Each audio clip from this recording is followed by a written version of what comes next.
নমস্কার, আমি অভিজিৎ চন্দ্র, নিউজ 18 বাংলার ফেসবুক লাইভে আপনাদের সবাইকে স্বাগত জানাই।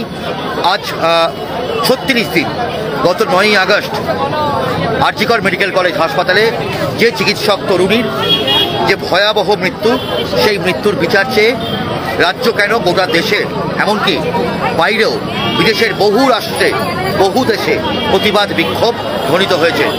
এবং আজকে সেই আর.জি. করে যারা আন্দোলন করছেন তারা বলছেন অবিচারের 37 দিন এখনও তারা বিচার পাননি। তবে বিভিন্ন নিষ্ফলা বৈঠকের পর আজকে অবশেষে কালীঘাটে মুখ্যমন্ত্রী মমতা বন্দ্যোপাধ্যায়ের বাড়িতে বৈঠক হচ্ছে আন্দোলনকারী জুনিয়র ডাক্তারদের সঙ্গে মুখ্যমন্ত্রী মমতা বন্দ্যোপাধ্যায়ের।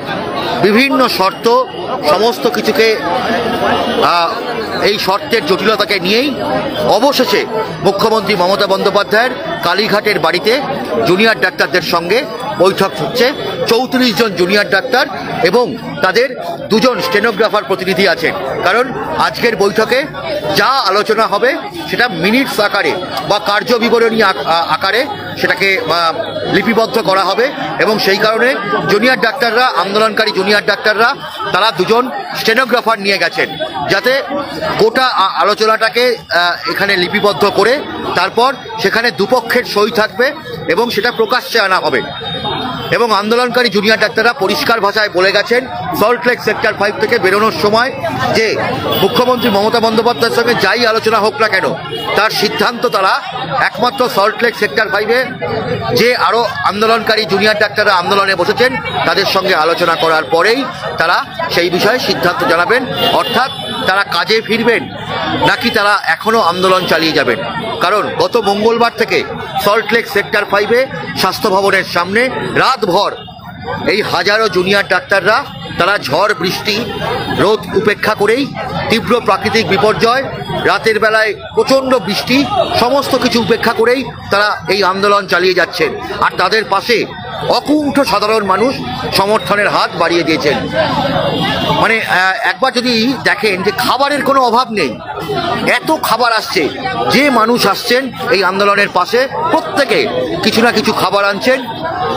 বিভিন্ন ডেকোরেটর সংস্থা তারা বিনামূল্যে এই ত্রিপল, পেডেস্টাল ফ্যান, চৌকি সে সমস্ত কিছুর ব্যবস্থা করে দিয়েছেন। কেউ ওআরএস নিয়ে আসছেন, কেউ বা ত্রিপল নিয়ে আসছেন, কেউ ব্লিচিং পাউডার, কেউ ফিনাইল, কেউ কিছু নিয়ে বাদ নেই। সাধারণ মানুষের এই অকুণ্ঠ সমর্থন পেয়েছেন এই জুনিয়র ডাক্তাররা।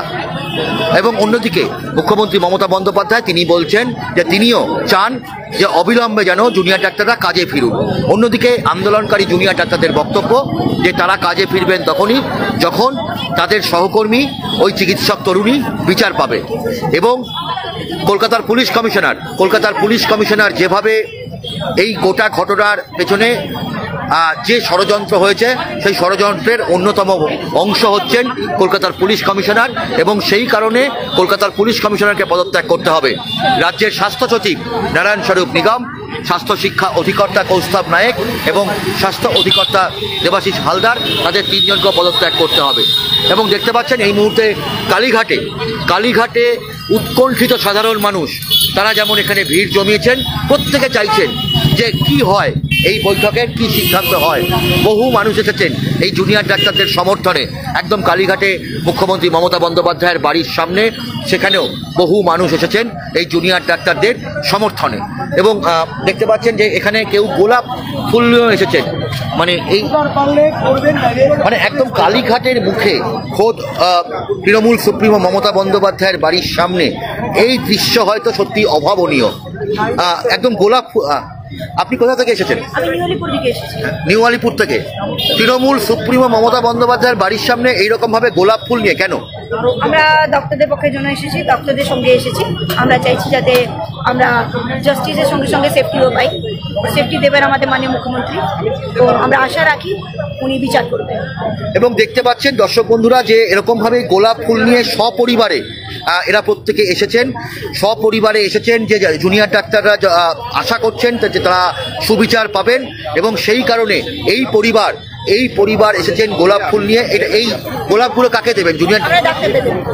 এবং এই জুনিয়র ডাক্তাররা এই বৈঠক থেকে বেরোনোর পরই এই গোলাপ ফুল তুলে দেওয়া হবে পরিবর্তন হবে। আমরা আশাবাদী এই আজকে তারা আশাবাদী হাসি আছি। মুখে বেরোক, সেটাই আমরা চাই। আমরা তারা চাই- আজকে হাসি মুখে বেরোক, সফল হোক মিটিংটা, এটাই আমরা চাই।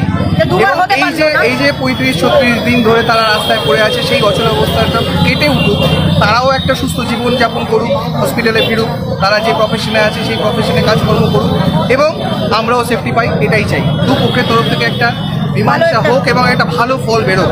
আজকে আমরা চাই তারা হাসি মুখে বেরোক এবং তাদের হাতে এইগুলো আমাদের যত সামান্য এটা আমরা। এবং সত্যি আমরাও প্রত্যেকে হয়তো চাই যে একটা সমাধান সূত্র বেরিয়ে আসুক, কারণ এইভাবে এবং ওই যে নির্যাতিতা ধর্ষিতা যে তরুণী, সেই চিকিৎসক তরুণী যেন সত্যি বিচার পায়। এই বিচারের দাবিতে শুধু বাংলার মানুষ নয়, গোটা দেশের মানুষ, এমনকি বিদেশের বিভিন্ন দেশে সেখানেও মানুষ একজোট হয়েছেন এবং প্রতিবাদ ধ্বনিত হচ্ছে যে এই আরজি করের এই চিকিৎসক তরুণীর এই মৃত্যুর ঘটনায় প্রত্যেকে বলছেন যে তারা বিচার চাইছেন। এবং এখন আর উই ওয়ান্ট জাস্টিস বলা হচ্ছে না, এখন বলা হচ্ছে উই ডিমান্ড জাস্টিস। এবং সেই সত্যি দাবি, এই দাবির সমর্থনে দেখা যাচ্ছে যে কালীঘাটে হয়তো একসময় মানে এইরকমভাবে যে মানে সাধারণ মানুষের এরকমভাবে সামনে আসতে পারতেন না, তারাও আজকে এইভাবেই সামনে আসছেন এবং এই জুনিয়র ডাক্তারদের সমর্থনে, জুনিয়র ডাক্তারদের এই আন্দোলনের সমর্থনে এখানে মানুষ জড়ো হয়েছেন।